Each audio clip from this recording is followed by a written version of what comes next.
बिस्मिल्लाहिर्रहमानिर्रहीम। अस्सलाम वालेकुम स्टूडेंट्स। इस वीडियो में हम यूनिट 7 को कंटिन्यू करेंगे जो कि एंगल्स के बारे में है। लास्ट वीडियो में हमने टाइप्स ऑफ एंगल्स को समझा था, तो हम पहले रिवाइज कर लेते हैं।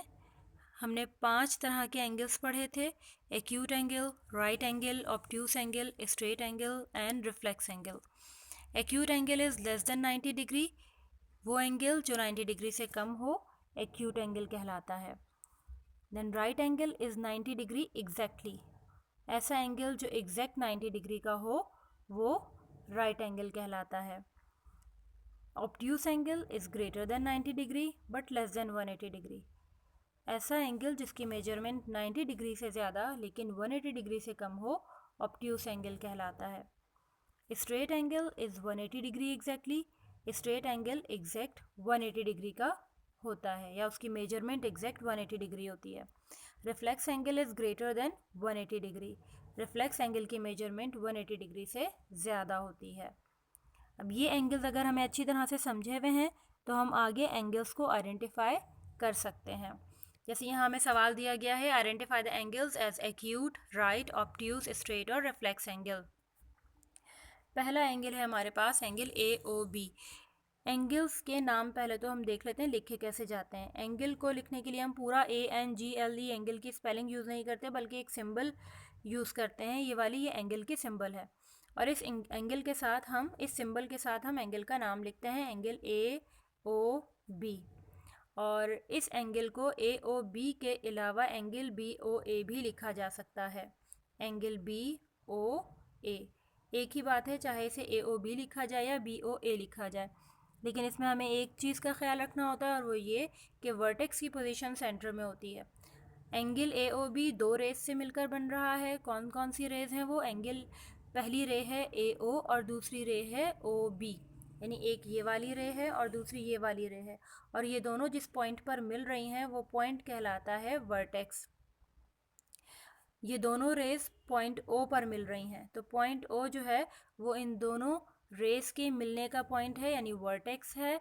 और जब हम एंगल का नाम लिखेंगे तो ये वर्टेक्स यानी O सेंटर में होगा, BOA। AOB लिखें या BOA, O हमेशा सेंटर में आएगा और एंगल के लिए ये वाला सिंबल यूज़ किया जाएगा। एंगल AOB की मेजरमेंट 50 डिग्री है जो कि 90 से कम है, और 90 से कम मेजरमेंट होती है तो वो एंगल कहलाता है एक्यूट एंगल। सेकंड है एंगल DOC। इसकी मेजरमेंट 120 डिग्री है, और जब एंगल की मेजरमेंट 120 डिग्री हो यानी 90 से ज़्यादा और 180 डिग्री से कम, तो ऐसा एंगल ऑब्ट्यूस एंगल कहलाता है। Third one is angle EFG। इसकी मेजरमेंट एग्जैक्ट 90 डिग्री है, और हमने पढ़ा था कि जब जिस एंगल की मेजरमेंट एग्जैक्ट 90 डिग्री हो वो एंगल राइट एंगल कहलाता है। Next one is angle MON। Angle MON की मेजरमेंट 280 डिग्री दी गई है, यानी इस साइड से इस वाली साइड को हम मेजर कर रहे हैं। 280 डिग्री जो है ये 180 डिग्री से ज़्यादा है, तो जिस एंगल की मेजरमेंट 180 डिग्री से ज़्यादा हो वो रिफ्लेक्स एंगल कहलाता है। This angle is RQP।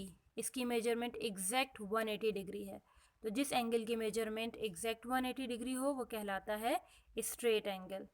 और इसको तो हम देख के भी आइडेंटिफाई कर सकते हैं क्योंकि इसके दोनों आर्म्स ऑपोजिट डायरेक्शन में बिल्कुल सीधे स्ट्रेट होते हैं। Next one is angle XYZ। Angle XYZ की मेजरमेंट है 85 डिग्री जो कि 90 से कम है, और जिस एंगल की मेजरमेंट लेस देन 90 होती है वो एक्यूट एंगल कहलाता है। Next one is angle EDC। इस एंगल की मेजरमेंट है 200 degree. 200 degree it means 180 degree से ज़्यादा है। 180 डिग्री स्ट्रेट एंगल होता है। ये स्ट्रेट होता तो ये लाइन इस तरह से होती, लेकिन क्योंकि ये स्ट्रेट से ज़्यादा है, स्ट्रेट से ज़्यादा ओपन हुआ है, तभी इसकी मेजरमेंट 180 के बजाय 200 डिग्री है। तो 180 से ज़्यादा है 200 डिग्री, और ऐसा एंगल जिसकी मेजरमेंट 180 डिग्री से ज़्यादा हो वो कहलाता है reflex angle. Now this angle is HKL और इसकी मेजरमेंट है 150 डिग्री। इस एंगल की मेजरमेंट 180 से कम है। ये वाली साइड अगर हम देखें तो ये 180 से कम मेजरमेंट है, 180 पर स्ट्रेट एंगल बनता है और ये 180 से कम है, तो इट मीन्स ये एंगल ऑब्ट्यूस एंगल है। 180 से कम है और 90 डिग्री से ज़्यादा है इसकी measurement. Now this angle is RQP। ये एंगल एग्जैक्ट 90 डिग्री का है और देखें इसमें एल शेप भी बन रही है और एग्जैक्ट 90 डिग्री मेजरमेंट वाला एंगल कहलाता है राइट एंगल। तो आई होप कि अब आपको प्रैक्टिस हो गई होगी कि हम एंगल्स को किस तरह से आइडेंटिफाई कर सकते हैं और हम पहचान सकते हैं कि ये कौन सा एंगल है, एक्यूट, ऑब्ट्यूस, राइट एंगल है, रिफ्लेक्स एंगल है या स्ट्रेट एंगल है। Thank you.